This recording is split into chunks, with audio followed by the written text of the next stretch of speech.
না জানি কবে থেকে এই ফিন্নি মিক্স আমার বাসায় পইরা আছে। আহারে অবহেলা, আমার আবার কারো প্রতি অবহেলা সহ্য হয় না। আসসালামু আলাইকুম, আপনারা সবাই কেমন আছেন? আপনারা যেমনই থাকেন, আমি ভালো নেই। কেন ভালো নেই বলতেছি, তার আগে ফিন্নি মিক্সের কাহিনী বলি। এই ফিন্নি মিক্স কে আনছে বা কে দিছে আমার জানা নেই। আমি শুধু জানি আমার সন্ধ্যায় প্রচুর ক্ষুধা লাগছিল। ভাত খাওয়ার পরেও আমার ক্ষুধা যায় নাই। তারপরে আমি পুরো ঘর খুঁজে এই ফিন্নি মিক্স পাইছি।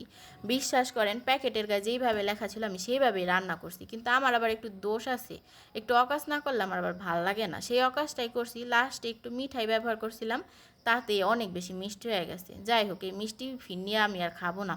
এখন আসি কাজের কথায়। আমার কেন মন ভালো নেই বা আমি কেন ভালো নেই।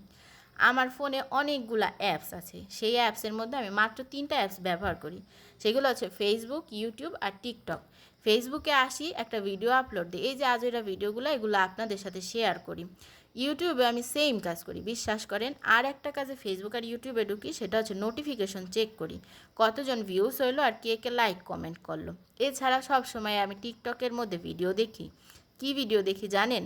কচুরলতি রান্না করা থেকে বিরিয়ানি রান্না পর্যন্ত সব ভিডিও দেখি। আমি এই রান্নার ভিডিও এত পছন্দ করি যে আমার সামনে আম, জাম, লিচু, কলা, কাঁঠাল এগুলার ভর্তা আসে, তার সঙ্গে আসে কাদামাখা।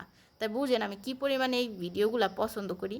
তাতে আমার কোনো সমস্যা নাই। আমি এই ভিডিওগুলো দেখি, খুশি হই, লাইক করি, কমেন্ট করি, আমার ভালোই লাগে। কিন্তু হঠাৎ করে একদল ছেলে আর মেয়ে আইসা ঝগড়া লাগাইলো, নারী কি সে আটকায়। ও মা, আমি কি জানি? আমি কি জানতে চাইছি নারী কি সে আটকায়? এগুলা কি আমার ব্যাপার? যাক, সেই যুদ্ধ দেখতে দেখতে আমি মোটামুটি অসুস্থ হয়ে গেলাম। তারপরে পরিস্থিতি একটু স্বাভাবিক।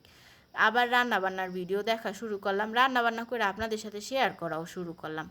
তারপরে কোথাও রান্নার ভিডিও নাই, কোনো নাচানাচির ভিডিও নাই। শুরু হলো সে এক তুমুল যুদ্ধ। সেই যুদ্ধে সবাই অংশগ্রহণ করছে, করি নাই খালি আমি। কি যুদ্ধ জানেন? প্রবাসীর বউ আর সেনাবাহিনীর বউ, কে কারে মরিচ দিবে আর পান্তা ভাত দিবে, এইগুলা নিয়ে। যাক, সেই যুদ্ধের ভিডিওতে আমি রিপোর্ট মারলাম, নট ইন্টারেস্টেড দিলাম, তাও অথরিটি বুঝলো না যে এই ভিডিও আমি দেখতে চাই না। তারপর আবার কি শুরু হইলো, কে কার স্বামীরে জানি কিডনি দিছে, কিডনি দিয়ে স্বামী আটকাইতে পারে নাই, তাই নিয়ে যুদ্ধ টিকটকের মধ্যে।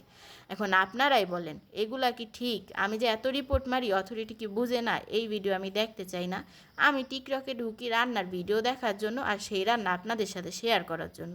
এখন আপনারা এই বিচারটা করেন।